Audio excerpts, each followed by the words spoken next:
After 20 years in a marriage that felt like widowhood, I was unexpectedly reborn. When I came back, I was right in the middle of divorcing Victor Sterling. It was all because he had secretly hired his ex-girlfriend, Melody Rivers, into his company and even fast-tracked her promotion to finance director. Because of her, Victor and I had the most intense argument we'd ever had. After he stormed out, slamming the door, I immediately went to the hospital and aborted the 3-month-old baby I was carrying. Once seeing the calendar on the wall and realizing I was reborn back in 1988, I pushed myself up, my head throbbing, and left the bedroom. The living room was thick with the smell of tobacco smoke. Victor was leaning back on the sofa, long legs casually propped on the coffee table, puffing away, smoke curling around his fingertips. Maybe it was pregnancy sensitivity, or maybe it was just having smelled that same stale smoke for over a decade, but I suddenly started to vomit. Victor, lost in his smoke clouds, heard the noise, glanced back at me, then slowly got up and came over, revealing his sharp, defined features. Even then, the cigarette in his hand stayed lit. After I'd heaved until only bile remained, I rinsed my mouth and caught sight of my much younger self in the mirror, momentarily dazed. It was the height of summer in Port Sterling, humid and still. Victor leaned against the balcony railing, looking nonchalant, utterly carefree. Looking at him like that, I took a deep breath and said coolly, "Victor, let's get divorced. Let's go to City Hall tomorrow at 10 and get the paperwork done. Save ourselves from tormenting each other further." Before he could interrupt, I lowered my gaze and continued. "I know you claim there's nothing going on with Melody Rivers, but I really don't want to waste my energy arguing with you about her anymore. I don't want to waste the next decades of my life on you. It's just not worth it." Seeing Victor remain silent, I looked up at him and said steadily, "I'm going to the hospital this afternoon to terminate the pregnancy. Let's part amicably. Once we're divorced, you can be with whoever you want, Melody, some young girl from your company, I don't care." Hearing this, Victor finally reacted. He stared at me intently, as if trying to find a crack in my facade. After a moment, he flicked his ash, a sneer playing on his lips. "Elora, playing hard to get doesn't suit you." I didn't have the energy to argue. I just said, "Oh," picked up my slightly worn handbag and headed for the door. Realizing I was serious, Victor grabbed my arm, his smile vanishing. His face darkened. "Elora, stop making a scene. You know perfectly well Melody and I are just friends. Do you realize how utterly repulsive this act of yours is? My company is at a critical stage right now. I don't have time to play these petty games with you. Besides," he went on, suspicion clouding his eyes as a thought struck him, "you have no job, no savings, and you want to get rid of my child. Where did you get the nerve? Unless..." I wrenched my arm free and slapped him hard across the face, a bitter laugh escaping me. "Victor, do you know what I hate most about you? Your arrogance and self-absorption. In my past life, Victor had told me countless times that he and Melody were innocent. I'd always treated his words as a joke. I knew very well they were constantly blurring the lines, under the guise of friendship. The teasing from company subordinates, accidentally drinking from the same wine glass, casual physical contact. Indulging in extreme ambiguity seemed to be a common male failing, and Victor was no exception. Steeling myself, I sniffled, my expression firm. "The divorce is happening, and I don't want the child." I admit it was cruel towards the baby in my womb, but I couldn't bear to be destroyed by Victor a second time. In my previous life, it took me nearly 10 years to understand that Victor Sterling had never loved me. He pursued me and married me simply out of spite. Just because Melody Rivers chose the factory manager's son over him, he felt humiliated. To spite her, egged on by his cronies, he set his sights on me. That year, 18-year-old Elora Ashworth was beautiful and confident, with many suitors. She was the acknowledged beauty of the textile mill, the first girl there to wear dresses, high heels, and sport big wavy hair to work. Back then, I had countless dreams for my future, dreams that Victor shattered. After we married, because I wasn't the woman he truly wanted, because there was no love from the start, He never cared about my feelings. I didn't understand then. I just threw things hysterically to vent my unease until I accidentally saw him with Melody Rivers. As soon as Melody got divorced, he brought her into his company under the pretext of friendship. He even secretly rented the company's subsidized apartment allocated to us to her. He called it renting, but I never saw a cent. He was incredibly attentive to her, careful not to offend her. When she was around, even if his nicotine craving hit, he could restrain himself from smoking. As his construction company grew and he became wealthy, he would take her to exclusive places, introducing her to his friends. His business partners never knew I existed. They only knew Melody Rivers as Victor's most capable assistant, his confidant. Even right before I died in my past life tripping and falling down the stairs, he was still accompanying her to a banquet, helping her network, planning to invest money for her to start her own company. In Victor's mind, I was merely an accessory, the mother of his child, the housekeeper who cooked for him at home. Melody was the one who stood beside him, his true equal, the first love he truly wanted to marry. When dealing with me, Victor always dismissed me with, "You don't understand." His face often filled with disgust and impatience, always ending with him storming out. "Does it have to be like this?" He pinched the bridge of his nose, exasperated. "Elora, you have it good enough. I provide for you, nice food, nice drinks. You don't have to work, you don't have to suck up to people like a dog. What more could you possibly want?"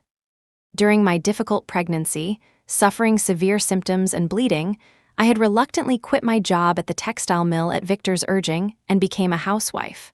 After the baby was born, I was overwhelmed, losing hair in clumps, never getting a proper night's sleep. But Victor saw all this as perfectly normal. In his eyes, I was like a useless person lounging around at home all day, doing nothing. He'd tell anyone who'd listen, "I'm out there working myself ragged, and she's at home living the easy life. Even a queen doesn't have it better." He belittled me, making me dependent on him, while simultaneously admiring Melody's professional abilities, praising her constantly. Dragging my thoughts back to the present, I hid the emotion in my eyes and nodded repeatedly. Right, I'm dissatisfied. So let's get the divorce finalized as soon as possible. Then you can go find some little woman who will depend on you completely." Victor, thinking I was jealous, smirked slightly, a mocking look on his face. He loosened his collar, feigning indifference. "Since you're dead set on divorce, fine, just don't come crawling back regretting it." He then made an excuse about company business and tried to leave. "Wait, sign the agreement before you go." After reading the agreement, he looked at me, incredulous, his dark eyes turning colder. Then, his face turned livid, and he ground out, "Elora, you're really something." I smiled. "Right back at you." Seeing Victor hesitate to sign, I said, half smiling, "What? Can't bear to let me go? How you think too highly of yourself." Victor was always chauvinistic, especially with me, never willing to lose face. He wasn't hesitating because of me. It was only about the child in my womb. Provoked, Victor immediately signed the divorce agreement. Not giving him a chance to reconsider, I carefully tucked the agreement into my bag and reminded him coolly, "Then tomorrow, 10 a.m., City Hall." My words were cut off by the heavy slam of the door. That was the sound of Victor storming off in anger. He was truly furious. After the divorced Melody Rivers aggressively, Ray entered the picture, Victor and I had fought about divorce more than once. But due to persuasion from elders, and more importantly, the growing baby inside me, the divorce never happened. He must have assumed I wouldn't dare abort the child, thinking I was desperately in love with him, which is why he acted so recklessly. After a simple lunch, I went to the hospital. When I walked out again, the baby inside me was gone. In my past life, that child, affected by our unhappy marriage, was extremely sensitive. Whenever I even thought about divorce, Victor would threaten her, saying I didn't want her anymore. It was fear of hurting her again, fear of her suffering, that made me give in to Victor time and time again. One wrong step led to another. By the time I saw Victor clearly for who he was, my youth was gone. So I could only continue to endure life with Victor. Why should I step aside after he achieved success, letting him and Melody live happily ever after? As long as I didn't divorce him, I was still the legitimate Mrs. Sterling. Without love, at least there was money, a comfortable life, and my daughter would be the sole heir to his fortune. Now, reborn, I had personally removed that vulnerability. I only hoped she would find a complete family in her next life, with loving parents, free from the pain we caused her. This was a time of booming economic growth in the country, opportunities everywhere. It was time for me to cut my losses and become the brave and fearless Alara Ashworth again. Perhaps wanting to avoid me, Victor didn't come home all night. The next day at City Hall, when I called him, he had just woken up. I could faintly hear a woman's flirtatious laugh on the other end of the line. Melody's voice. "Alara, can you just stop this drama? I pulled an all-nighter, just signed a huge contract. I'm really exhausted right now." I took a deep breath, my voice dripping with sarcasm. "Exhausted? Exhausted in bed? You mean Victor, since we're getting divorced anyway, couldn't you wait? Did you have to discuss me like this?" Hearing me, the City Hall clerks exchanged glances, clearly overhearing juicy gossip.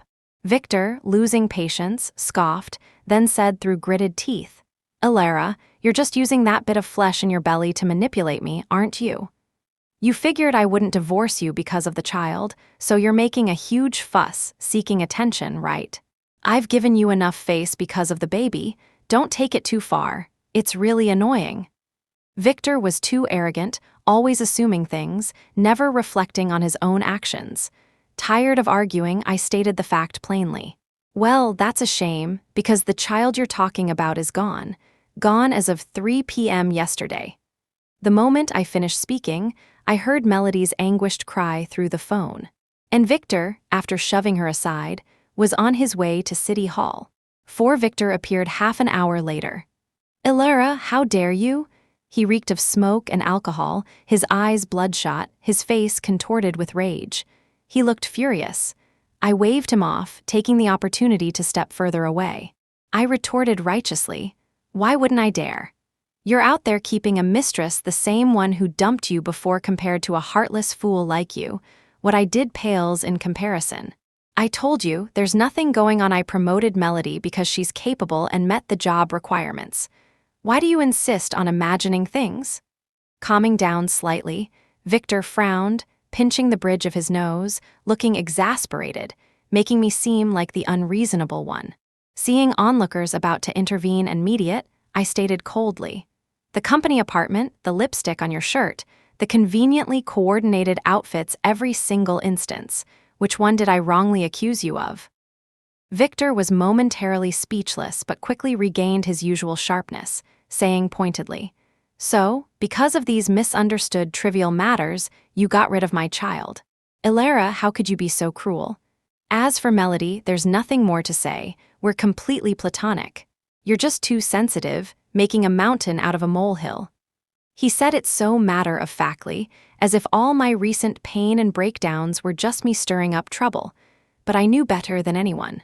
Even if Victor hadn't technically cheated yet, under Melody's deliberate advances, he was already indulging her, readily accepting her flirtations. After all, she was the unobtainable first love of his youth. Melody fawning over him now only stroked his ego, making him feel powerful. "You're wrong about that. You signed the divorce agreement. Why should I be obligated to bear your children? It's broad daylight. What kind of fantasy are you living in?" As I produced the divorce agreement, Victor became the target of everyone's criticism. "You signed this yourself, don't try to deny it." "You tricked me." Staring at the agreement, Victor looked stunned, his tone questioning but clearly convinced. "No, I came to my senses. Just for your child, should I deserve to suffer through a difficult pregnancy without respect?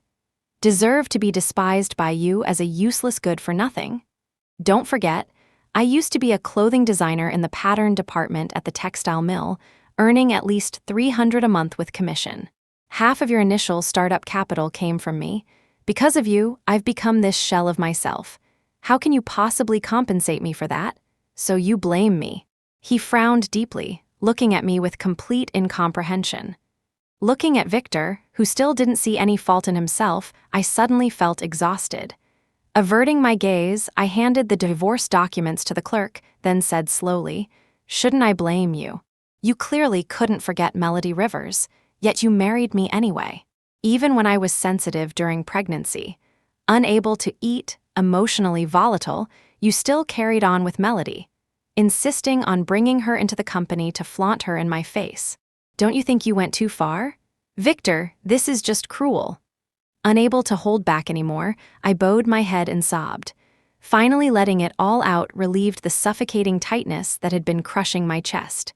Beside me, Victor froze when he saw me cry. He started to step forward, but flinched back when I instinctively retreated, retracting his raised foot. After a long moment, my voice hoarse, I said, "Victor, just let me go. Do you know how disgusting your persistent clinginess is right now?" Victor was incredibly proud. After I'd said that much, there was no way he'd continue to pursue it. He gave a cold laugh, staring hard at me and spat out viciously, "Fine, let's get divorced right now. Whoever backs out is a coward." The process was quick. About 15 minutes later, divorce certificate in hand, Victor, who had maintained a grim expression throughout, turned and walked away without a word. I stepped out of City Hall, watched his retreating back, and gave a small, quiet laugh. Then, I turned and walked in the opposite direction. 5 after the divorce, I received $50,000, and the apartment Melody had been living in the one we got through the mill. Although the thought of her having lived there creeped me out, owning the property was much more valuable than cash. After all, in a few years, property prices in Port Sterling would skyrocket. It was a solid investment. When news of my divorce from Victor spread through the textile mill, Melody kept playing dumb, delaying her move out. So, I hired a few burly guys to go to the neighborhood and help her move. Helping, in this case, meant throwing all her stuff out onto the street. "Stop, what are you doing?" Melody, dressed in a white blouse and black pencil skirt, returned from work to find her belongings strewn outside. She was instantly furious. "Don't touch my things, this is trespassing, I'm calling the police." She tried to block the doorway, but the men easily pushed her aside. "Ma'am, please move, we're just doing our job." Well, the mistress is back. Seeing that they were almost finished, I leaned against the doorframe, arms crossed, and emerged casually from the apartment. "I am not a mistress, we were completely innocent, how dare you accuse me like this?" Melody shouted back, looking deeply insulted, her eyes red and brimming with tears. I rolled my eyes, unimpressed. "Oh, give me a break. If you weren't Victor's mistress, why were you living here rent-free?" Hearing this, the gossiping neighbors started whispering amongst themselves. So she really didn't pay rent? Then their relationship definitely wasn't normal. The mistress moved right in. No wonder Alara wanted a divorce. "SHH, quiet down, Victor's here," an older woman murmured, nodding towards the approaching figure. As Victor walked closer, the surroundings instantly fell silent. He looked haggard after just a few days, unshaven, and the stench of smoke and alcohol clinging to him was overpowering. "Alara, did you have to be so aggressive?" He immediately sided with Melody. "Of course, I did. Just thinking about her living in my apartment makes me sick. I feel uncomfortable everywhere." "You?" Melody looked ready to attack me on the spot, utterly insulted, but Victor held her back. He stared intently at me for a long moment, then a faint smile touched his lips. "Fine, you win." He turned to Melody, his voice gentle. "Melody, let me find you a new place. I promise it'll be even better than this one." Victor was talking to Melody, but his eyes kept darting strangely towards me, as if in defiance. Not wanting any interaction with this lunatic, I turned my head away, just in time to see Melody blushing faintly, a sweet smile spreading across her face. "That's very kind of you. Victor, thank you so much. Without you, I don't know what I would have done." And just like that, they started flirting right in front of me. I'd been through enough in my past life, it didn't bother me anymore. I shivered theatrically and grimaced. "Disgusting. If you want a canoodle, do it somewhere else. Don't contaminate my place." I practically swept Melody out with a broom, Victor following close behind. Before leaving, he gave me an exceedingly complex look. I could even detect annoyance in it. 6. When my parents, Martha and Arthur Ashworth, heard about the divorce, they insisted I reconcile with Victor, threatening to disown me otherwise, just like in my previous life. All couples have their ups and downs. If everyone got abortions and divorces at the drop of a hat like you, wouldn't things be chaotic? I think you're just too headstrong, Martha sighed, pacing in front of me. Losing my patience, I retorted sharply, Mom, do you realize Victor is still entangled with his ex? The moment she got divorced, he came running. He's mistreated me like this, why should I demean myself further? But nothing's actually happened yet, has it? Victor said she was just going through a hard time, and he was lending a hand. Besides, since you got pregnant, you've been well taken care of at home. Eating well, drinking well, everything catered to you. He hasn't shorted you a dime. You're already happier than most people. Ilara, sometimes in life, you just have to turn a blind eye. No need to be so unforgiving when you have the upper hand. She sighed again. Your father and I are old. In the future, the only ones you can rely on are your child and Victor. But you just had to. Sigh. Martha looked utterly worried, as if I were the one at fault. Arthur sat beside her with a long face, silent. After a long while, he finally spoke. Marriage isn't child's play. If you can reconcile, then do it. I think that boy still cares about you. Otherwise, he wouldn't have come to talk to us like that, still treating your mother and me like his in-laws. Seeing they were completely charmed by Victor, I lost the will to persuade them further. I stated firmly, impossible. I've already had the abortion. How could I possibly start over with him? Everyone knows you can't cry over spilt milk. In my past life, I lacked courage, was always hesitant and easily swayed, which is why I missed my chances. If I repeated the same mistakes in this life, sacrificing myself again, then I truly would deserve it. Ever since I got pregnant and quit my job, Victor started looking down on me, constantly comparing me to that woman. He kept me like a possession, making me dependent on him. Keeping me wasn't enough. He had to support his ex too, dreaming of having his wife at home and mistresses on the side. Nice dream he had. I know the neighbors are laughing at me because of the divorce. Don't worry, I'll be leaving Port Sterling in a couple of days. I'll only come back for holidays at most. Then it'll be out of sight, out of mind for you too. After the divorce, I had already decided to try my luck in New York. It would get me away from Victor, severing ties, and prevent friction between my parents and my sister-in-law because of me. Besides, the Ashworth family had a great aunt, Agnes, who had married and moved to New York long ago. Going there wouldn't leave me completely adrift. I bought a train ticket for the next morning. I'd already rented out the apartment I got back. I didn't tell anyone the exact time I was leaving. Since Port Sterling was in the midst of rapid economic development, the day before I left, I specifically went to the textile mill. I planned to wholesale some new clothing styles to sell from a stall in New York, so I sought out my closest friend from the mill, Sasha. 7. When Sasha heard I was leaving Port Sterling, she was the only one who didn't try to talk me out of it.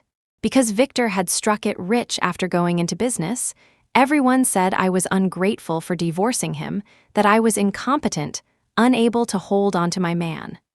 Good for you. This is how you should be. Sasha's simple words gave me immense courage. Yes, I used to be fearless, ready to try anything.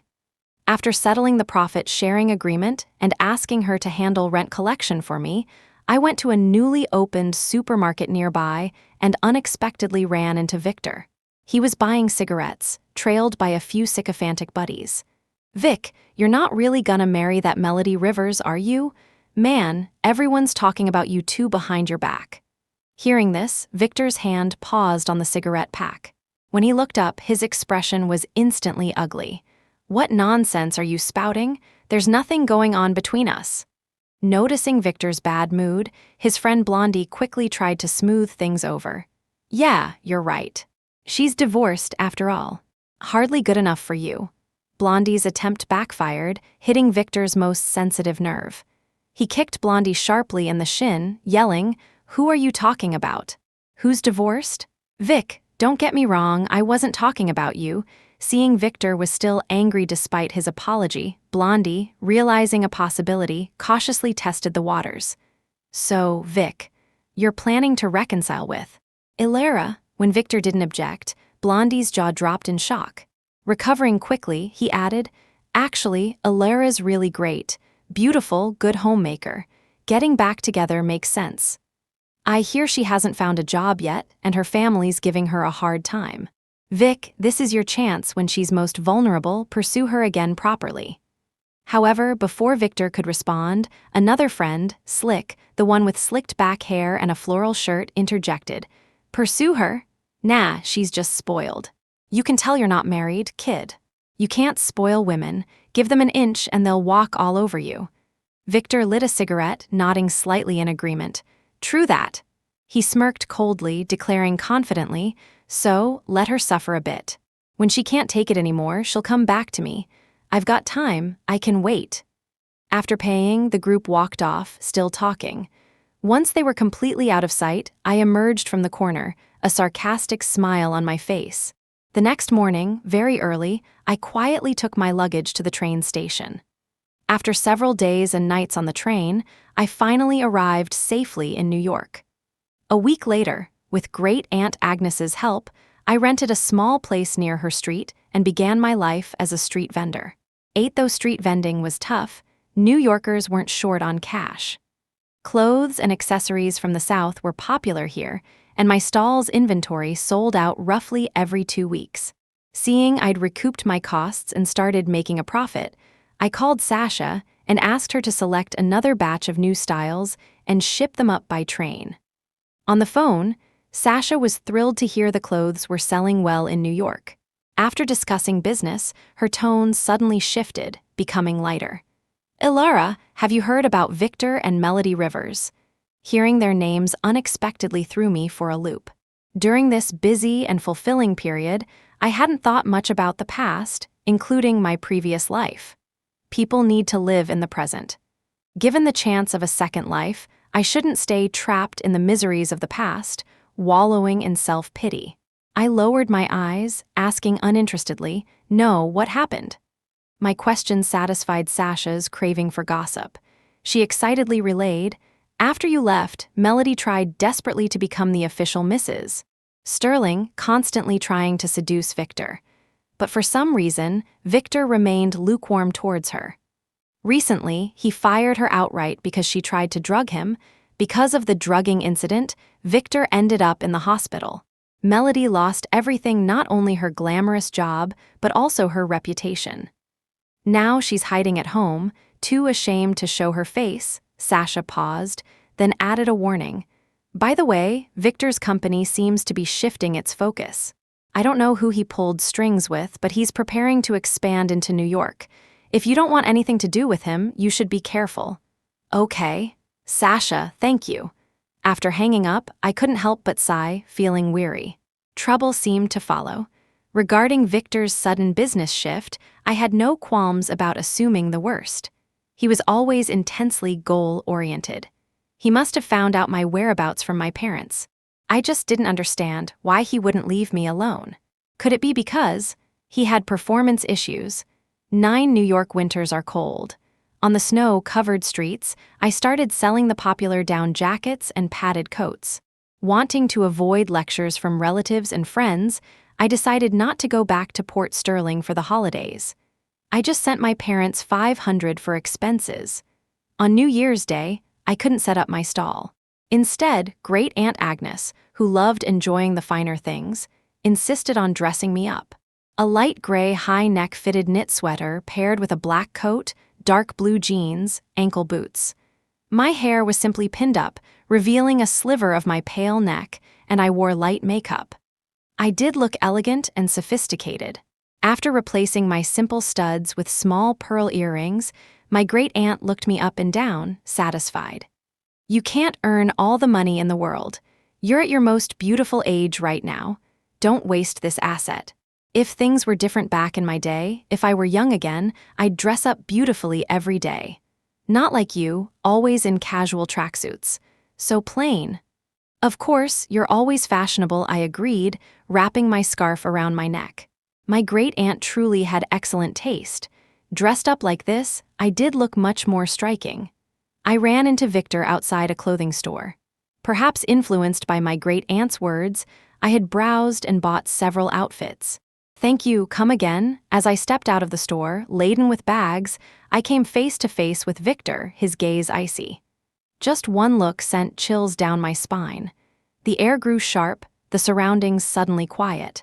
In seconds, he strode up to me, grabbing my wrist tightly, refusing to let go no matter how much I struggled. Victor scanned me up and down, his face grim, a cold sneer forming. "All dolled up like this, found a new target, have we? Smiling so brightly, too. How come you always pull a long face the moment I show up? You find me repulsive, is that it?" "Let go," he stared at me fiercely, as if wanting to tear me apart. Afraid of truly angering him, I stopped resisting and stood quietly, waiting for him to regain his composure. After a moment, some of Victor's lost reason seemed to return. He cupped my face, looking into my eyes, his voice hoarse. "Ilara, I regret it. I regret divorcing you. I don't care about the baby anymore. If we get back together, you can have children if you want, or not. It's entirely up to you. Even if you want to work, I'll support you completely." Hearing such words from Victor in this lifetime was truly a miracle. After all, in my past life, even when I made money trading stocks and used it to buy a shop for a bubble tea business, he thought I was too ambitious. Still unable to break free, I turned my head away slightly in disgust, fighting back the anger rising within me. I forced myself to say calmly, "Victor, we are divorced. We are two separate individuals with no connection. You're not someone who can't handle losing. You need to move on." "But I do regret it." "Ilara, can't we start over, please?" His gaze fixed on me, his throat working, his voice strained. "I know I had many faults before, but believe me, I never intended to betray you. The Melody situation. I was blinded by my own stupid vanity. I haven't liked her for a long time. She's fired now, I promise she'll never bother you again. When I married you, it was because I liked you, not for any other complicated reason." I paused for a beat, then met his gaze, my tone exceptionally calm. "Regret is meaningless now, because I don't love you anymore. A marriage without love is just an empty shell, all surface, no substance. Including my past life, I'd endured over 20 years of a marriage that felt like widowhood. I was truly done. Ilara." A gentle male voice sounded. I turned to see Edwin Rivers and his 4-year-old daughter Ava standing around the corner of the store. "Daddy," it's the auntie, the little girl, holding a lollipop, piped up in her milky voice and started to run towards me, but Edwin quickly stopped her. Seeing the father and daughter, a flicker of malice crossed Victor's eyes, and a mocking smile twisted his lips. "So, you really did find someone new? Ilara, rejecting me for damaged goods like him. Are you really that desperate to be a stepmother? How pathetic is that?" Victor blurted out impulsively. I took a deep breath, tilted my chin up slightly, and admitted crisply, "You actually got it right. I would rather be a stepmother to someone else's child, bear another man's children, than be with you or ever have your child." Meeting Victor's cold, dark glare, I gave a silent, slight smile. My words and posture were devastating, hitting Victor exactly where it hurt most. Sensing his grip loosen slightly, I pressed my lips together firmly, pried his fingers off my arm one by one, and then shoved his hand away forcefully. The walk back was slightly awkward. After some thought, I decided to explain, "That man earlier was my ex-husband. He's a bit off his rocker. So I said those things just to get rid of him. Please don't take it seriously." I tapped my head lightly, feeling a bit embarrassed. "I understand. I didn't think anything of it." Edwin smiled gently. As it happened, I met Edwin because of his daughter. Only after getting acquainted did I learn he was a university professor, considered the most promising young man in this area. A devoted reader, Edwin carried himself with the gentle refinement of a scholar, looking handsome and tall. If his ex-wife hadn't insisted on divorcing him to move abroad during the emigration wave, their family of 3 probably would have been very happy. Lost in thought, I didn't notice Edwin hesitating beside me until Ava ran off to buy another lollipop. In the narrow street filled with the sound of children's laughter, Edwin suddenly stopped, turned to me, and couldn't help but ask, "Ilara, those things you said earlier." Before he could finish, I exclaimed, "Oh, it's snowing again." I held out my hand, letting the snowflakes melt on my palm, feeling the cold but reluctant to pull back. "Did you know? I only saw snow for the first time after coming here. Everything white, it's so picturesque." Then I blinked, smiled brightly at him, and said, "By the way, I'm moving. I bought a shop with living quarters on Maple Avenue. I plan to start my business there. From now on, besides visiting the elderly folk here, I probably won't come around much. Little girls love to play and eat. Maybe you and your parents should keep a closer eye on her. You can never be too careful with kidnappers these days." Edwin was an intelligent man. Hearing me say this, he understood everything. After a long pause, he shifted his gaze back towards Ava up ahead, forcing a smile. "Well then, let me wish you great success with your business in advance." "I'll take that good luck wish." I walked over to the little girl, crouched down, and tucked a small gift into her coat pocket. After parting ways with them, I quickly walked into the courtyard house where my great-aunt lived, finally letting out a breath of relief. 11 inside, Great-Aunt Agnes was relaxing in her rocking chair, listening to the radio. Hearing me enter, she glanced over, smiling. "Did you have a nice day? Mrs. Peterson from next door stopped by earlier. She saw you coming back with Edwin from the neighboring courtyard. Are you too?" Before she could finish, I quickly interjected, "No, nothing like that. We just bumped into each other on the street and Ava was with him." Seeing my reaction, like I was avoiding the plague, the old lady sighed and couldn't resist advising, "Actually, for someone divorced like you, Edwin is probably the best option. He has a 4-year-old daughter, but Ava is well-behaved, sensible, and she likes you very much. So you wouldn't have to worry about getting along. I've lived here for over 30 years. I know everyone around here quite well. Edwin's parents are reasonable people, and Edwin himself is a good man with solid character. You're still a woman, Ilara. No need to be so fiercely independent. You could consider him." I knew she meant well. After all, most people's thinking was still quite limited back then, far from the open-mindedness of 20 years later. And Ava was indeed a sweet child, but becoming her stepmother was out of the question. I couldn't be too harsh with my great-aunt. She genuinely cared for me.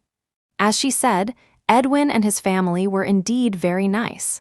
But I wanted to live this life freely, which meant he and I were destined not to be together. So I sat down, took her arm, and spoke frankly. Being with Edwin, no matter how wonderful he and his family are, I would inevitably have to compromise myself. Hearing this, the old lady looked puzzled.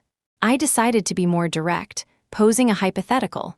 If I were to marry Edwin someday, no matter how much Ava likes me, he would constantly have to balance the relationship between her and me. There's always friction in any relationship, and I don't think I could compete with a child.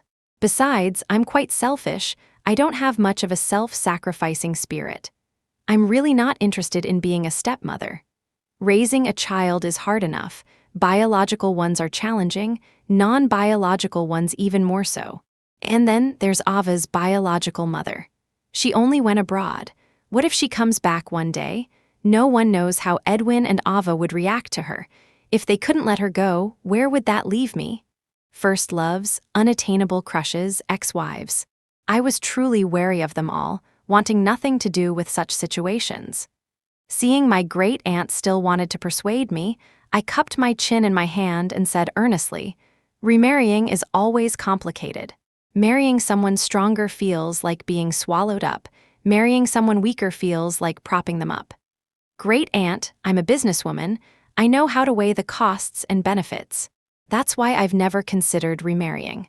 Marriage isn't the only path for a woman. I no longer need marriage to prove my worth.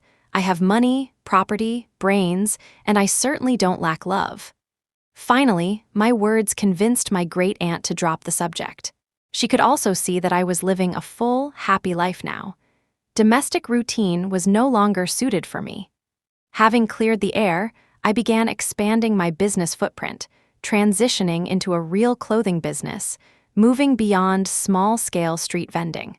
12. Seeing my business grow increasingly successful, Victor returned, starting to persistently harass me again. But despite his efforts, I never gave him the time of day. Whether he feigned drunkenness to whisper sweet nothings or tried pity ploys, I treated him like a pathetic clown. After all, the hurt he had caused me was real and tangible. Even if the wounds healed, the scars remained. I didn't believe in patching things up after they were broken. I preferred seeing the tables turn, letting karma play out indefinitely. Why should I forgive him and pretend nothing happened just because he shed a tear and muttered an apology? Seeing the growing coldness in my eyes, Victor stopped pushing so hard and switched to a softer approach. Meanwhile, having earned enough money to live comfortably for the rest of my life, I bought a villa with a large garden in a smaller city and began a quiet, reclusive life, effectively distancing myself from Victor. Since I rarely went out, he couldn't pester me anymore. And so, I ignored Victor Sterling for 20 years. Until, at the age of 45, he was diagnosed with terminal lung cancer. As Victor lay dying on his hospital bed, the Sterling family called me repeatedly, but I never answered, not even after the doctor declared him dead. Just as I had resolved long ago, I truly never forgave him in this lifetime. Epilogue. Previous timeline. Hearing the news that Alara Ashworth had died instantly after falling down the stairs, Victor Sterling and their daughter, Annalise Sterling, rushed home. Stepping into the dimly lit room, Annalise saw Victor cradling her mother's body, seemingly losing his mind. "Alara, stop pretending you just wanted me to come back, didn't you? I'm back now. How long are you going to keep up this act? If you weren't so stubborn, so increasingly indifferent towards me, always acting like nothing mattered, why would I have thought of using Melody Rivers to provoke you?" Unable to bear Victor's disgusting display towards her deceased mother, Annalise shoved him away, fiercely protecting Alara's body, refusing to let him touch her. She glared at him with utter disgust. "My mother is dead. Who are you putting on this act of devotion for? Just like Mom always said, you're nothing but a spineless coward." Remembering all the past hurts, tears streamed down Annalise's face as she choked out. When she was alive, all she wanted was your respect as a husband. But what were you doing? You were cooing over your confidant, all lovey-dovey. Don't say it was unintentional, because you genuinely hurt her. If it weren't for me, afraid I'd be bullied by you and that woman, she would have left this place long ago to live a life without you. Her voice was thick with grief. Unwilling to let Victor off easily, she pushed aside the jade bead bracelet on Alara's wrist, pointing to a healed, but still Chinese letter scar. "This is from when she slit her wrist after I was born, suffering from a nervous breakdown and postpartum depression. And where were you then? You were complaining she was unreasonable, complaining she was unpresentable. She told you she wasn't feeling well, but you never paid any attention. All of you bullied her," Annalise screamed, utterly broken. She knew she had lost the person who loved her most in the world. I didn't know. Victor stammered, opening and closing his mouth, but ultimately speechless. Annalise desperately wiped at her tears, but more kept falling.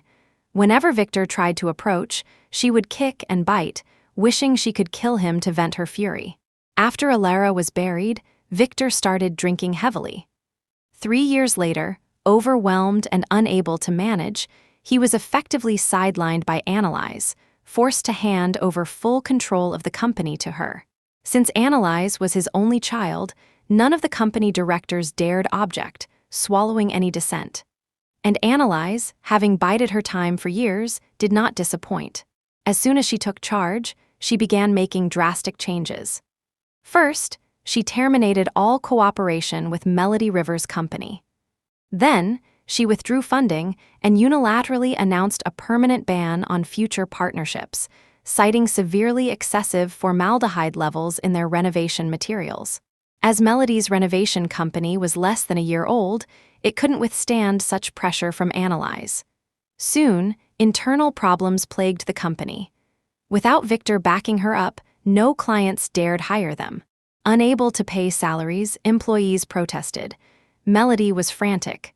Finally, desperate, she sought out Victor, hoping he could help.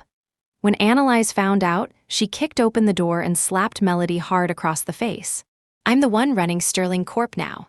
Don't you usually pride yourself on being such a clear-eyed, independent woman? What's wrong? Can't the strong woman be strong without a man?" Annalise delivered a scathing tirade. Before Melody could argue, she pointed at Victor. "Too bad for you, he's just a powerless old codger now. If you really want to marry him, go ahead. After all, I've successfully taken over the company, and thanks to the special diet my mother had him on for years, he lost his ability to have children long ago. Having someone serve him wholeheartedly, free of charge, as his daughter, I'd be thrilled." Annalise's words left one stunned and the other bitterly resigned. "So she never believed me, not from the start," Victor muttered, his face etched with bitterness. He suddenly realized his entire life had been a joke. "Ha, believe you? I'd sooner believe pigs can fly," Annalise sneered. Deeply influenced by Alara, Annalise ultimately chose not to marry. Even when she wanted a child, she selected high-quality sperm from a bank and carried the pregnancy herself. And so, in their respective timelines, both mother and daughter lived lives they considered happy. Victor was confined by Annalise to the villa where Alara had lived. He could move around freely, but Alara's room remained strictly off-limits. In Annalise's words, he didn't deserve to enter. Furthermore, she consistently ignored Victor's requests for them to be buried together in his later years. "You made my mother miserable her entire life. You think I'd let you taint her afterlife too?" Victor died, filled with regret. Only, after an unknown amount of time, when he opened his eyes again, he found himself young once more. He couldn't tell if it was a dream or reality.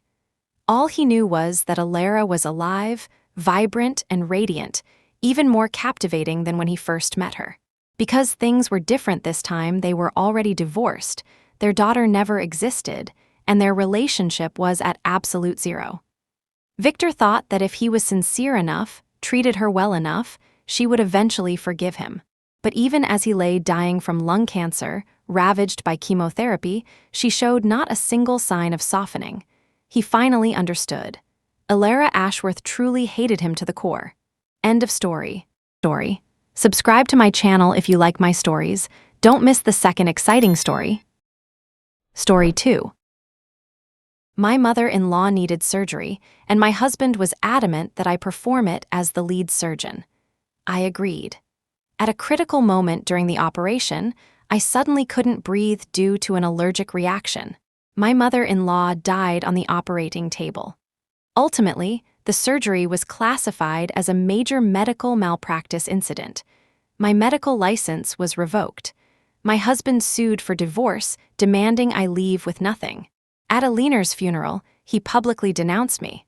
He claimed I'd always disliked her, insinuating my allergic reaction was faked to intentionally kill her. Netizens speculated I had committed murder intentionally, dismissing the official report of an accidental allergic reaction. I became the target of intense online attacks, branded an evil daughter-in-law, an unprofessional doctor, and a murderer. In despair, I jumped from the 9th floor. Even as I died, I couldn't understand what I had ingested, having never had allergies before. When I opened my eyes again, I was back on the day of Alina's surgery. One early that morning, Ethan Morgan had already made breakfast. "Clara, you're operating on Mom today. You mustn't be nervous." He handed me a glass of milk. Looking at Ethan's gentle smile, a chill ran down my spine.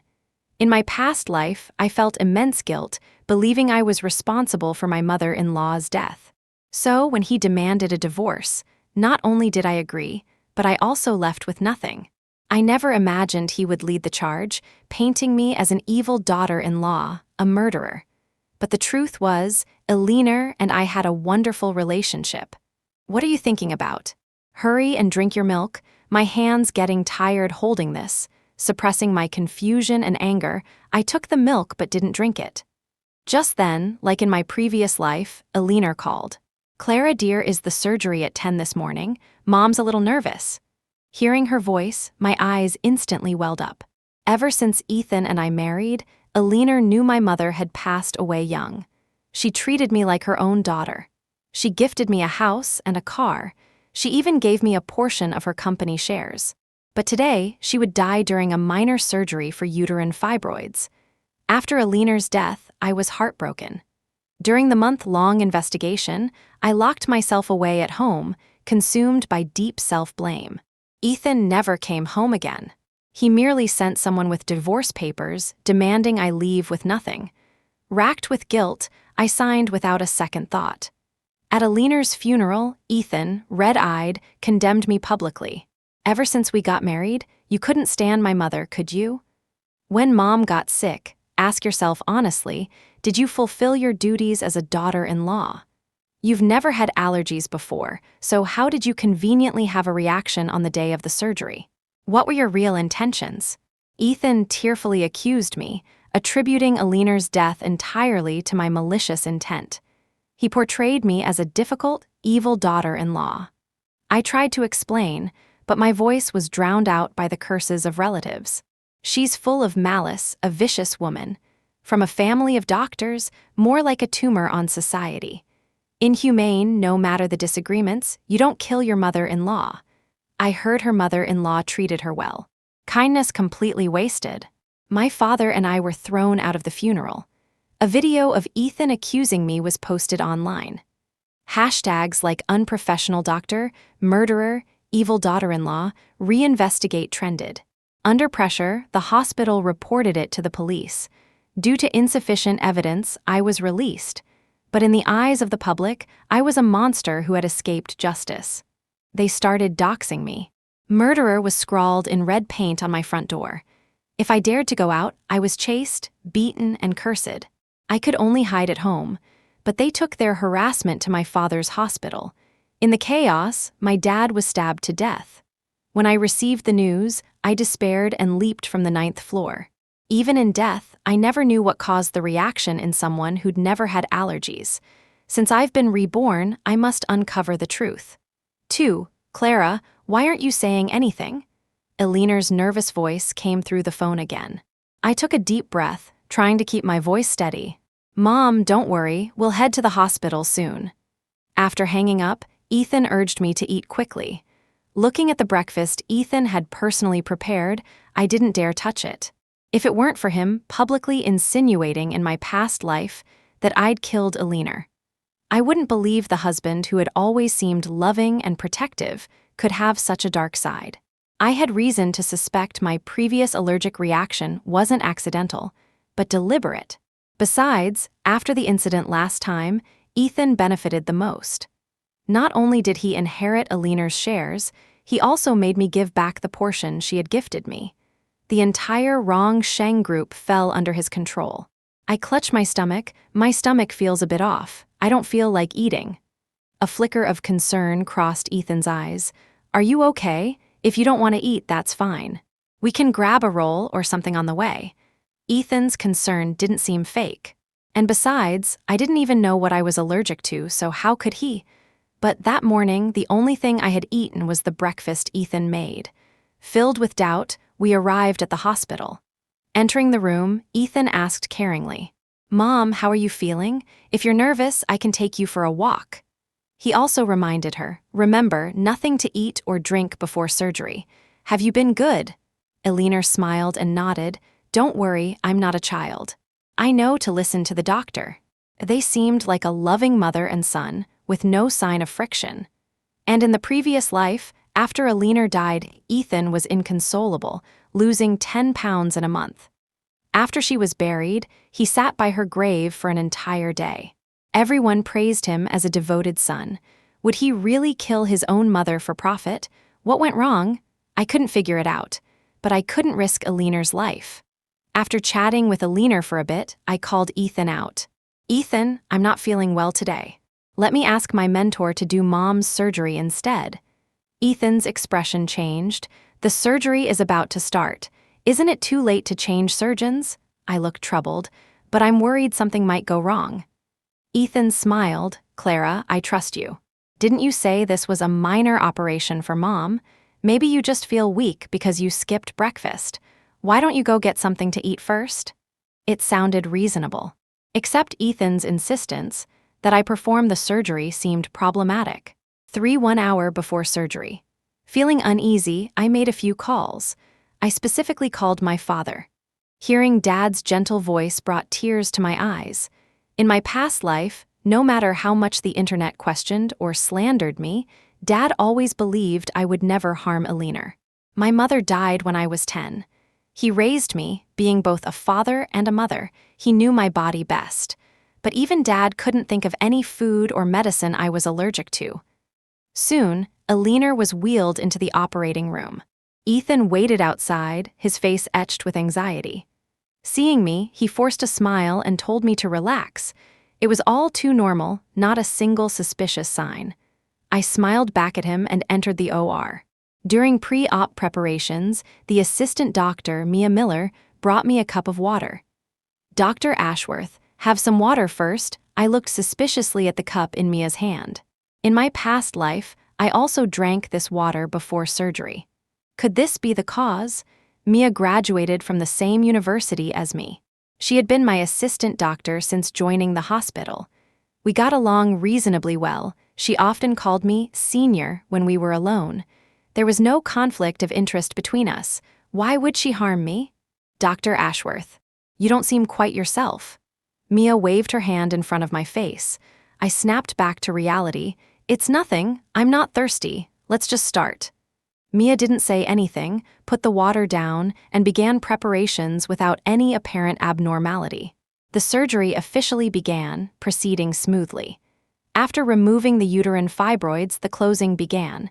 In my past life, this was when things went wrong. After suturing the first layer, I let out a slow breath.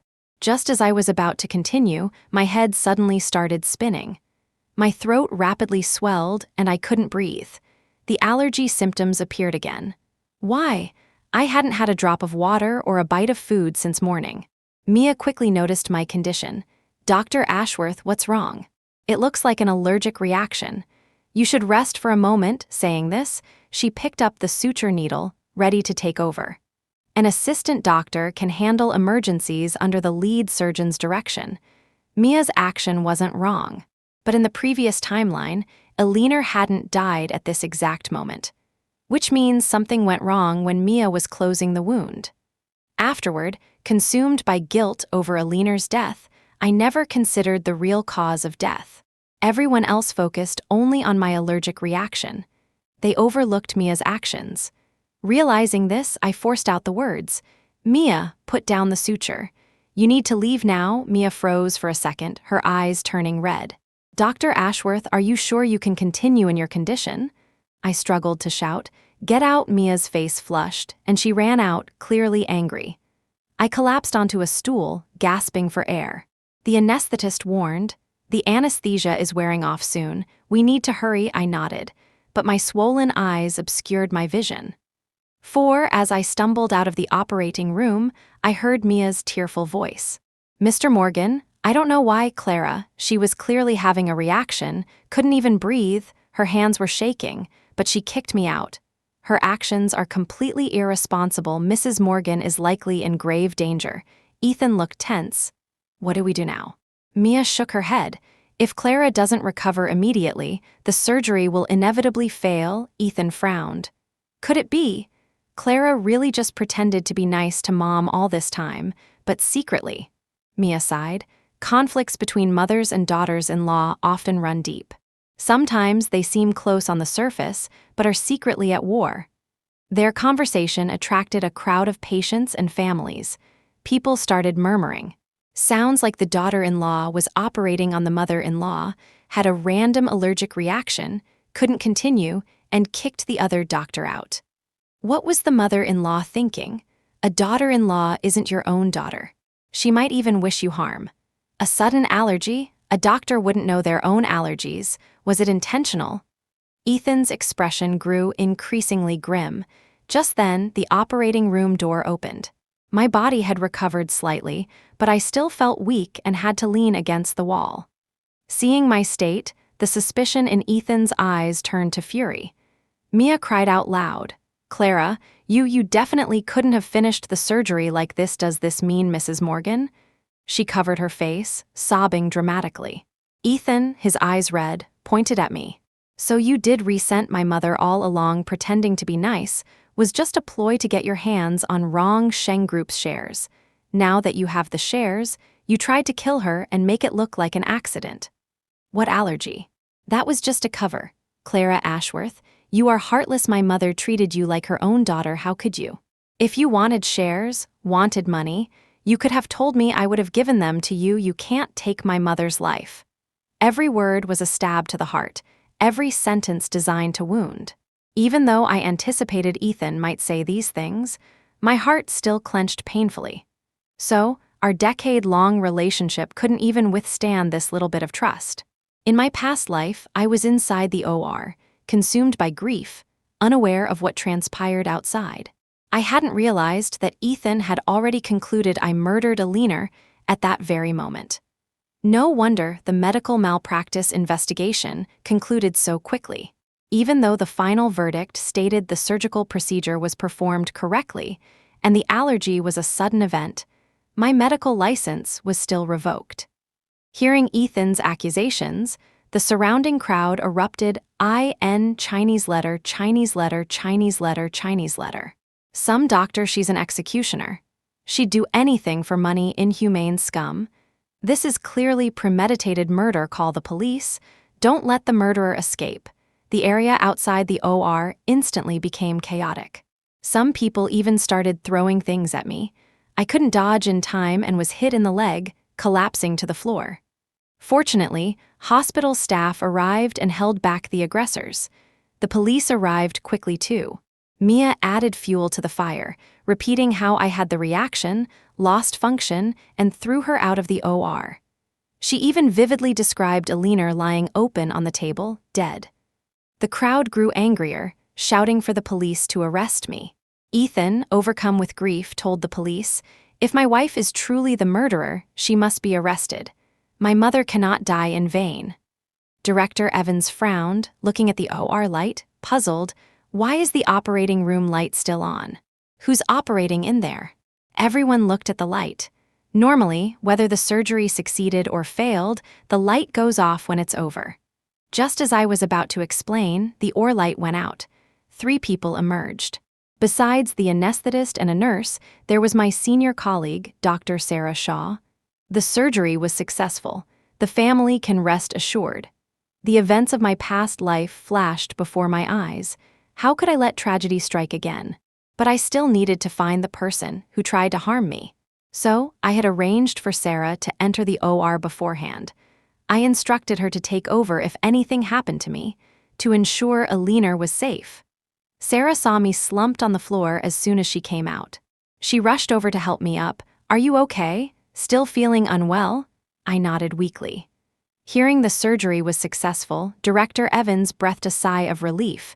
Looks like it was a misunderstanding. Since the surgery was successful, everyone please disperse. But Mia wouldn't let it go. "Wait, how did Dr. Shaw get into the OR beforehand? Dr. Ashworth, did you know you would have an allergic reaction today? Was this intentional? If Mr. Morgan and I hadn't exposed you today, would you have just let Mrs. Morgan die?" Ethan, who had shown a flicker of remorse, now looked enlightened by Mia's words. "I almost thought I'd misunderstood you. But it turns out you only had Dr. Shaw step in because you knew your plot was exposed." The crowd's emotions were stirred up again. After all, people tend to identify with potential victims and wouldn't easily let go of a malicious doctor. No wonder she didn't explain when she came out. She was waiting to see how things played out. Bottom line, it wasn't her own mother. Why else would she insist on doing the surgery knowing she might have a reaction? Someone like her doesn't deserve to be a doctor. Attempted murder is still a crime, right? Mia seized the opportunity, addressing the police. "Officers, this situation probably warrants questioning, doesn't it? It really could be attempted murder." The onlookers readily agreed. I stared intently at the triumphant look on Mia's face and spoke calmly. "Someone did attempt murder, but it wasn't me. It was you, Mia Miller." My words silenced the entire hallway. Everyone looked baffled. Ethan turned slightly, frowning, seemingly lost in thought. Mia's face flashed with panic, but then she seemed to compose herself. Dr. Ashworth, what nonsense are you talking about? You were the one operating, the patient was your mother-in-law. What does it have to do with me? Are you trying to shift the blame? Hearing this, the crowd glared fiercely at me again. I didn't explain further. Instead, I took out my phone, played a video, and turned the volume up.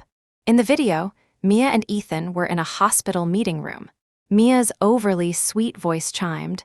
"Mr. Morgan," Clara mentioned Mrs. Morgan gave her a significant portion of the company shares. "Mrs. Morgan is truly too kind." Then her tone shifted abruptly. "But, kind people often get taken advantage of. Even I can't stand watching it anymore." Ethan's voice was deep. "What do you mean by that?" Mia lowered her voice. "Clara often says privately that your mother is an idiot, easily coaxed into giving anything away." Ethan sounded skeptical. "Clara doesn't seem like that kind of person." Mia spoke with certainty. "Mr. Morgan, if you don't believe me, just wait until Mrs. Morgan's surgery in a few days. Insist that Clara perform it. You'll see her true colors then." Ethan's voice turned cold and menacing. "Is that so? I'd like to see what tricks she has up her sleeve." The video ended. I put away my phone and looked at Ethan. "So that's why you insisted I perform the surgery. You didn't trust me. You thought I would harm Mom. But did you ever consider, if I truly had such intentions, what would have happened to Mom?" Before the surgery, I couldn't understand why Ethan was so insistent. His urgency didn't feel like trust. It felt more like he'd heard something and desperately needed to prove it true or false. I then remembered the share transfer agreement. When Aliner's assistant brought the documents over, Mia happened to be in my office. After I signed, I unintentionally caught a glimpse of jealousy in her eyes. After that, whenever Ethan came to see me, if I was busy, Mia would eagerly offer to keep him company. So I asked Lisa Reed in the monitoring room to help me retrieve the footage from the meeting room. This was just a recent clip. There was likely more from earlier times. I hadn't had time to check. Who knew what else they had discussed? After watching the video, Mia's face turned deathly pale. The onlookers immediately noticed her reaction and shot her disgusted looks. You can just tell she's jealous, trying to break them up and be the other woman. Talking bad about the wife to her husband, what a snake. And the husband isn't any better believing her over his own wife. Using his own mother's life to test his wife. That's incredibly cruel. Ethan's face flushed with anger, but he spoke righteously. "Yes, I did find it strange that Mom would transfer shares to you. A doctor. That's why I believed Mia and wanted to test you. And look what happened, you actually had an accident during surgery. Mom almost died, how can I not believe it now?" Hearing this, Mia quickly chimed in. "Yes, exactly, your lack of morals nearly killed Mrs. Morgan. And now you dare to change the subject. You performed the surgery, you were the one trying to harm her, stop trying to blame me." The back and forth left the crowd confused again. Maybe it's true. The husband was just testing her, and the assistant was just going along. But this surgery, it does seem like the two conspired for Dr. Ashworth to do it. But Dr. Ashworth was the one operating. Director Evans stepped forward, puzzled. "Clara, although Mia stirred up trouble, you were the surgeon. How does that make her guilty of attempted murder?" I took a breath and explained what happened in the operating room. When I had the reaction, only the final suturing step remained. I didn't try to force myself to continue. Mia took over. She manipulated Ethan into insisting I operate, planning to sabotage the suturing and blame Mom's death on me. Because I realized her intentions beforehand, I kicked her out. She had the intent and took action to commit murder. Isn't that attempted murder? Her plan exposed, Mia visibly panicked. Ethan looked at her with dawning suspicion. Director Evans turned to Mia, his face dark. "Is what Clara said true?" Mia stiffened, arguing stubbornly. "No, Director, it's absolutely not true," I sneered. "The anesthetist and nurse can both testify that you took over the suturing. And you told Ethan you wanted to see my methods during the surgery. If that wasn't planning murder, what was it? In my previous life, after my reaction, Mia completed the suturing. But in the end, Everyone only saw my failure on the operating table. No one noticed her subtle manipulations. Mia's eyes darted around, forcing a smile. That's all speculation. Even if I had done the closing, the surgery would have been successful. The crowd started murmuring again, accusing a young woman of murder without proof. How terrible. She seems paranoid. Maybe she's just using this to punish the other woman. Director Evans looked at me expectantly. I calmly faced the crowd. I have proof. 6 in both my past life and this one. I could never figure out why I suddenly had an allergic reaction. Even my father, who knew me best, couldn't identify an allergen. How could I suddenly react so severely? Before the surgery, I thought about it over and over. Swollen throat making it hard to breathe, weakness in my limbs, overall fatigue. These symptoms indeed mimic an allergic reaction. But there was another possibility. Poisoning. I voiced my conclusion to the crowd. I wasn't having an allergic reaction. I was poisoned. And the person who poisoned me was Mia. The crowd gasped. Even the police officers tensed up. I continued, this poison is potent, rapidly paralyzing the nerves, causing loss of motor function, but it's not fatal. Mia was the first one to call it an allergy, leading everyone down that path of thinking. And Mia timed it perfectly, planning to frame me for Aliner's death. Director Evans nodded. Indeed, poisoning symptoms can sometimes closely resemble severe allergic reactions. Ethan's face was unreadable, seemingly recalling something. Mia's legs gave out, and she leaned against the wall for support. The onlookers quickly noticed. She looks guilty. Did she really poison her? Poisoning the lead surgeon. That's attempted murder, plain and simple. My God, this woman aimed for 2 birds with 1 stone, get rid of the mother-in-law and frame the wife. I can't imagine what would have happened if Dr. Ashworth hadn't figured it out. Mia frantically shook her head. No, it wasn't me. Look at her. Does she look poisoned? She's lying. Besides, I didn't give her anything to eat or drink. She didn't even drink the water I offered. How could I poison her? It was true. The poison acted fast and dissipated quickly. In my past life, by the time I emerged from my grief, there were no remaining symptoms. Even now, my symptoms were already subsiding. Soon, there would likely be no physical trace. Everyone looked at me, though this time without accusation. The onlookers seemed to understand the dilemma. I nodded. It's true I haven't eaten or drunk anything since morning. However, poison doesn't necessarily need to be ingested to work. Inhaled toxins act quickly and fade quickly. And Mia sprinkled the poison on the gauze used to wipe my sweat. During the surgery, she frequently wiped my brow, even accidentally, bumping my mask several times. Her goal was to ensure I inhaled the poison. Mia completely panicked, stammering, that's not proof, it's all speculation.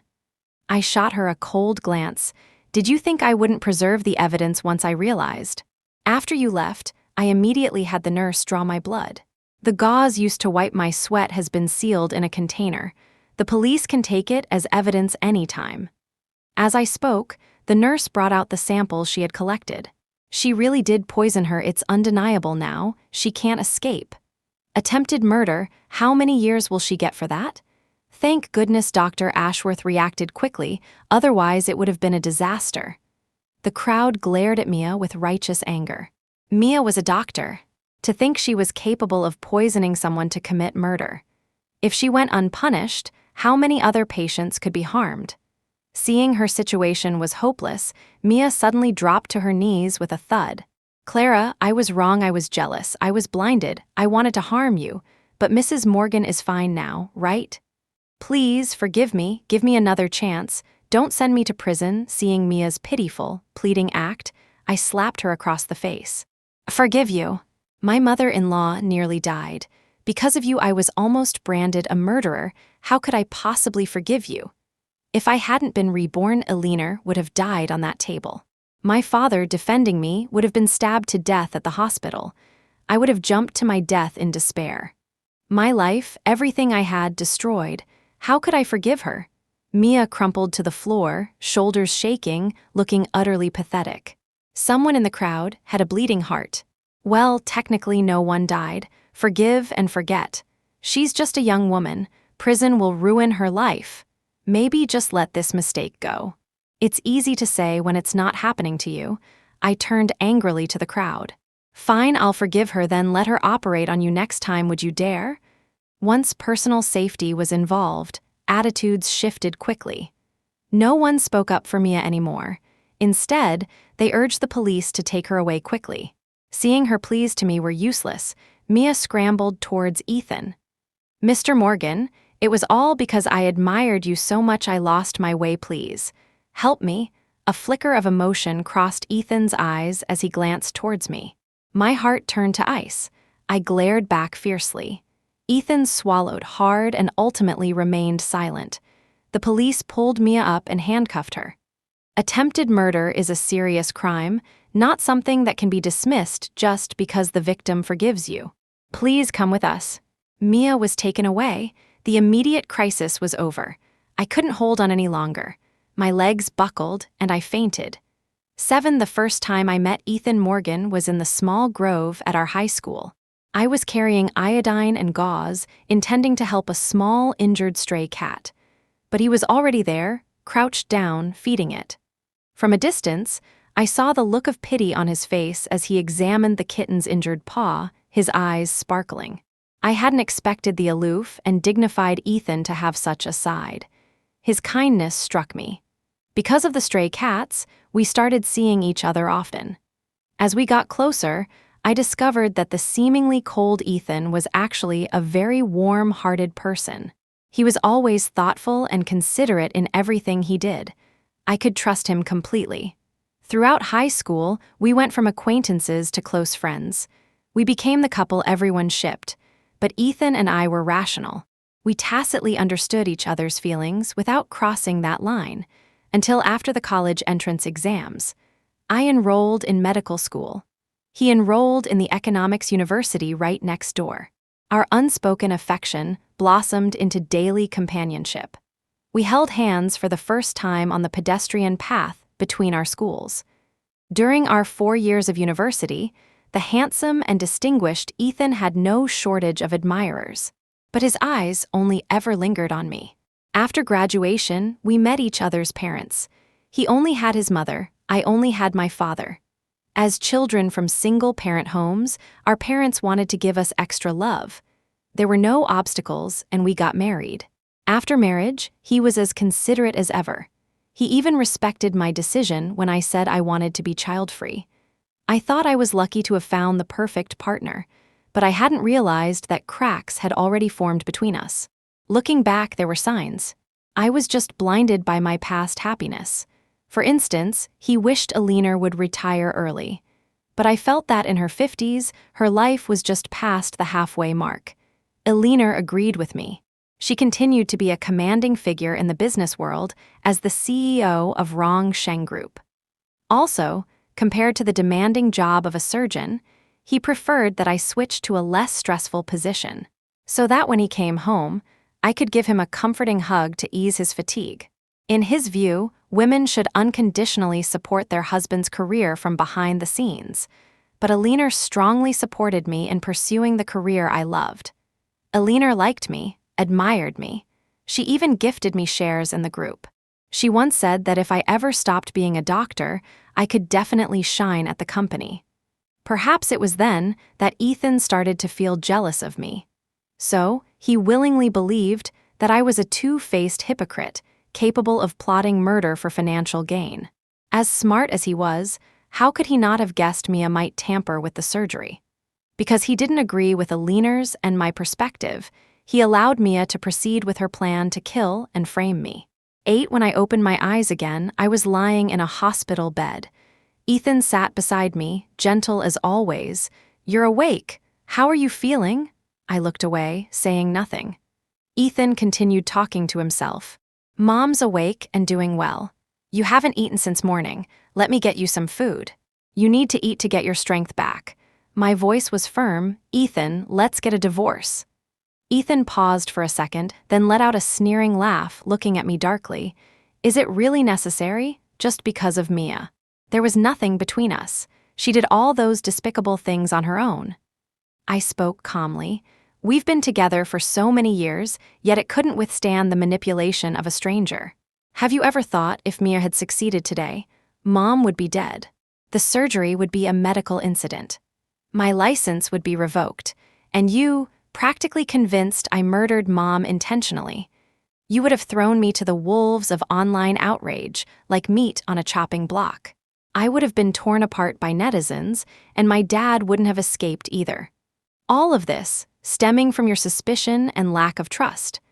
I poured out the tragic end of my previous life in one breath, feeling utterly drained. When I came back to myself, tears were streaming down my face. Ethan reached out, wanting to wipe them away with a pained expression, but I resolutely pulled back. Clara, I was wrong. I'll never doubt you again. We've been together for so long, I can't live without you. Ethan's voice was hoarse, filled with remorse. If I hadn't experienced the agony of my past life, I might have forgiven him. But now, living this life again, I only want to live for myself. 9 news of the doctor poisoning incident spread rapidly. It became a local headline. While people condemned the poisoning doctor, they also questioned our hospital and the entire medical system. To appease public anger, besides firing Mia, who was facing criminal charges, the hospital also suspended me. Whether my license would be revoked permanently was still under consideration. During my downtime, I pressed Ethan to finalize the divorce proceedings. When he tried to delay, I confronted him at his office. When he refused the divorce, I threatened to release the video of him and Mia online. Finally, Ethan agreed. He agreed to leave with nothing, but demanded I return the shares Alina had gifted me. I sneered inwardly. Of course, the shares were still his top priority. Not wanting to drag it out further, I arranged to meet him at home to sign the papers. Just then, Alina walked in. She slapped Ethan across the face. Your mother isn't dead yet. What right do you have to demand back something I gave away? Or were you just hoping I'd die so you could take charge of the group? Ethan staggered back, clutching his face, eyes wide with disbelief. Mom, I'm your son, Clara Ashworth, is just a daughter-in-law now that we're divorced. How can company shares belong to an outsider? Hearing this, I couldn't help but mock myself internally. After more than a decade, I was still just an outsider. But Alina walked over and took my hand. Clara, don't listen to his nonsense. Mom never considered you an outsider. Alina's genuine emotion brought tears to my eyes again. Perhaps this is what it felt like to have a mother protecting you. I choked back tears. I'm sorry, Mom, Ethan and I, it's really impossible. I expected Alina to try and reconcile us again. Instead, she smiled serenely. You can't force fate. Clara, you are outstanding. Ethan isn't good enough for you. Keep the shares Mom gave you. If you can't be a doctor anymore, come to the group. Mom will always have a place for you. If you can't be Mom's daughter-in-law, then be Mom's daughter. Ethan became frantic. Mom, what are you saying? Alina glared at him fiercely. What? I was willing to accept you as my son. What's wrong with accepting Clara as my daughter? Neither of us shares blood with me. Who's more noble than the other? It seems a daughter is more reliable than a son. I was stunned. No blood relation. Alina gave a dismissive smile. Back then, the reason I chose Ethan's father to marry into the family was because his wife had died, leaving him with a 1-year-old baby. That way, I wouldn't have to bear children myself, but could still groom an heir for our Morgan family. I never thought the son I carefully raised for so many years would nearly get me killed. Alina looked at Ethan and continued, starting today, you are no longer the general manager of Rong Sheng Group. And you are no longer my son, Gu Rong's son. We are severing our mother-son relationship. Ethan completely panicked, grabbing Alina's sleeve. Mom, I was wrong. I was really wrong. I don't want Clara's shares anymore. I'll listen to everything you say now. Alina yanked her arm away forcefully. When you threw Clara and me onto the pyre, did you think you were wrong then? It's too late for apologies now since you agreed to leave with nothing. Get out of this house. Ethan finally signed the divorce agreement, leaving with nothing, and walked out looking utterly dejected. Alina acted swiftly. That same day, the group issued a statement, dismissing Ethan Morgan from his position as general manager, and publicly severing their mother-son relationship. After leaving the group, Ethan faced pressure from industry peers. He quickly found himself unemployed, but he couldn't adapt to an ordinary life. I heard he's now relying on his looks, living off an illegitimate daughter from the prominent Mew family. 10. It was 6 months later when I officially received the divorce certificate. Eleanor and I cooked a celebratory feast at home. Around dinner time, the doorbell rang. My father walked in, holding a bouquet of flowers. I frowned, puzzled. "Dad, why are you giving me red roses?" Dad just smiled without answering, busy changing his shoes. Confused, I reached out to take the flowers, but Dad bypassed me and walked straight inside. Just then, Eleanor came out of the kitchen. "Oh my, you bought flowers, thank you," David saying this. Eleanor naturally took the bouquet and shyly sniffed it. My jaw dropped. "You too, since when?" Dad pulled 2 small red booklets out of his pocket. "We're legally married, you'll have to change how you address her now." Eleanor, no. Mom smiled and opened her arms to me. I excitedly ran over and hugged them both tightly. Dad, Mom, end of story.